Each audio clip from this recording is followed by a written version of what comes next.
Hello and welcome to Dice and Demons. I'm Emma and today we're going to be taking a look at how I paint my orc boys. So the idea behind my orc boys is that I want to have at least 100 and possibly even 200 by the time I'm done painting orc boys. So that means I don't want to spend like 5 or 10 hours on every single orc boy. I want them to look good, but I'm more interested in them looking good as a troop, like in groups of 10 or 20, then I'm interested in every single individual orc boy looking his very, very best.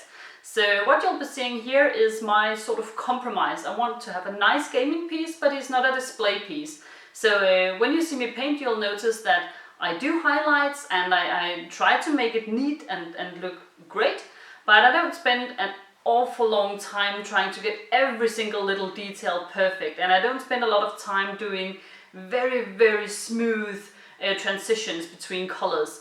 I want it to look bright, I want it to look cool on the table, but I don't want him to look particularly awesome if I put him just a single orc boy on a shelf. My orcs are not for display, they are for playing, and as a gaming piece he doesn't need to look perfect, he just needs to look good and he needs to look fun, because I want to have fun with my orc army. I think they're such an awesome army because they are, you know, just so silly.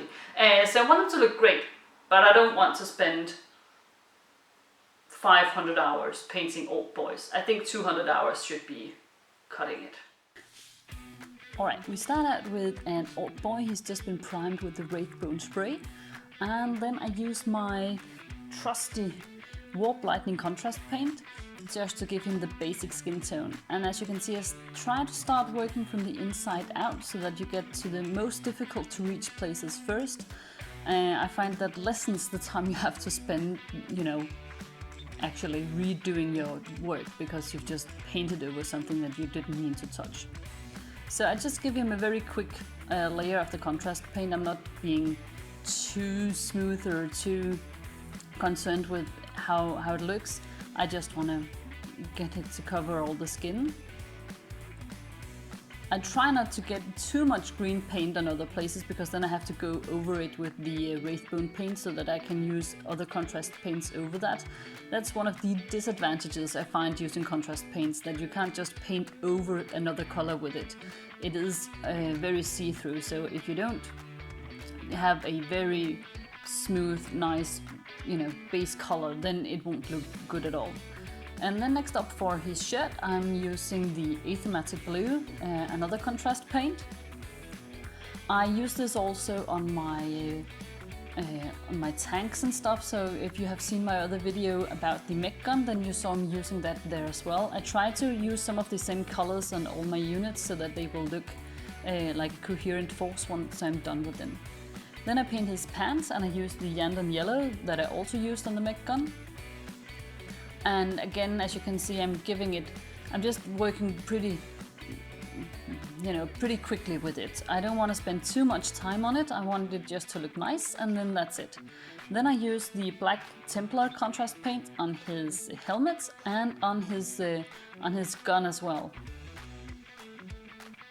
The contrast paints, as I've said before, doesn't work that well on large smooth surfaces, so ideally you might want to go with something else for something like a helmet because it can look a little bit splotchy, but I'm going to use a silver to do a highlight of it once I'm done with all the contrast paints, so I don't care too much about that. It's fine by me. Then I use the Gorgrunter Fur, also a contrast paint. I think you'll see a pattern here. I really love the contrast paints. And I do especially like the Gorgrunter Fur. I think it has a very nice color for things that are supposed to be leather. I think it has such a warm, dark, rich brown color to it. I really like working with it. I also do the belt, and I also do the leather straps that he has over his back in the brown color there.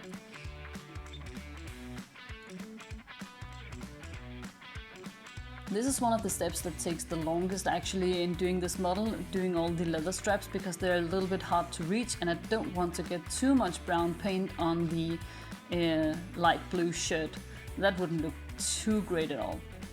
Alright, you can see we've stepped a little bit ahead here. I had some technical issues with a part of the video, but I have done the silver in Iron Hand Steel, I've done the copper in Fulgurite Copper, and then I painted his wristbands red using Blood Angels Red, the contrast paint.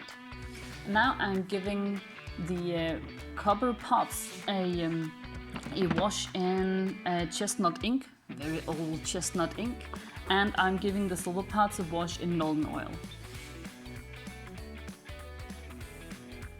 Again, trying to be a little bit careful where I get it, but not too bad, I think.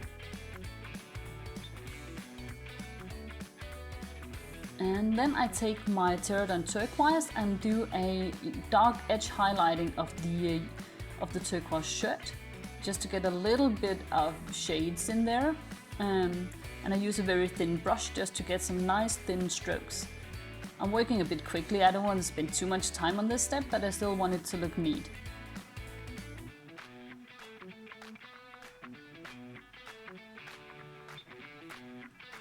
And next up I do basically the same thing, just with a Gryph-hound Orange on the trousers.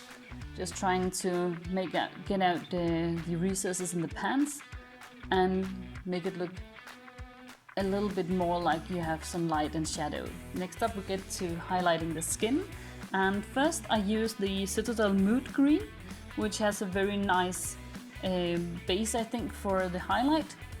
And I'm being a little bit more careful with this step than with other steps, because I think the skin color, the green skin color on the orcs, that's what really makes them look like orcs. And next up I do another highlight where I use Vallejo's Light Livery Green. It's a very, very nice, almost neon-like green color. So it really makes the skin pop and makes the orcs stand out and look very, very bright, I think. I love this color. I would use it on anything if I could.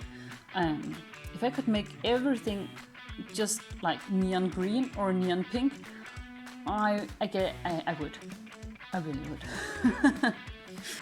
As you can see, I tried to be a little bit careful just to get it on, you know, the edges of the muscles. I wanted to, as I said, stand out and pop on the tabletop, and I wanted you really to be able to see where his, you know, the definitions of his muscles, of his jaw, of his lips, of his fingers. So I'm trying to be more careful here. So this is also one of these steps that take a little bit more time.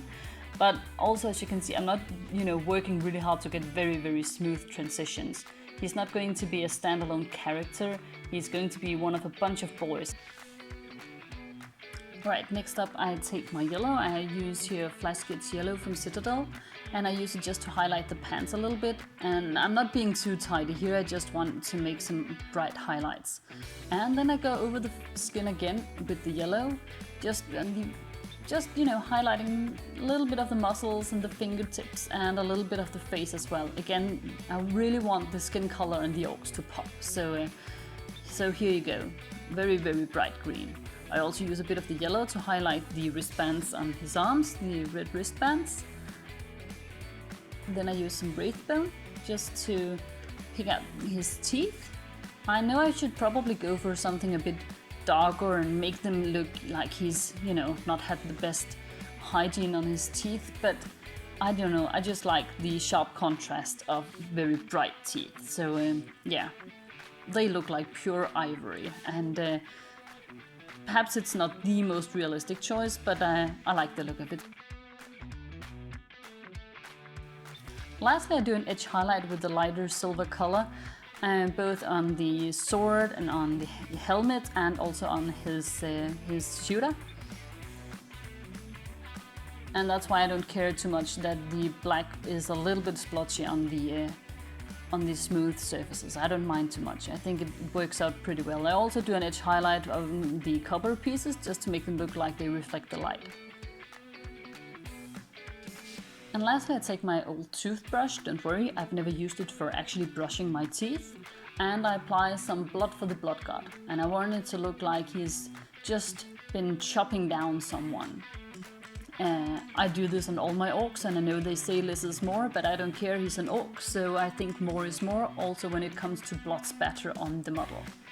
So, well, that's my philosophy anyway. I'm always happier with more is more. So that's it. that's the final step, and here is how he ended up looking, and you can see some of his friends in the background. And these are my Bubblegum Boys. I'm really happy with them, and I'm looking forward to the day when I can actually put an army of these guys on the table and play with my friends. So if you like this video, I hope you'll hit a like and subscribe to the channel.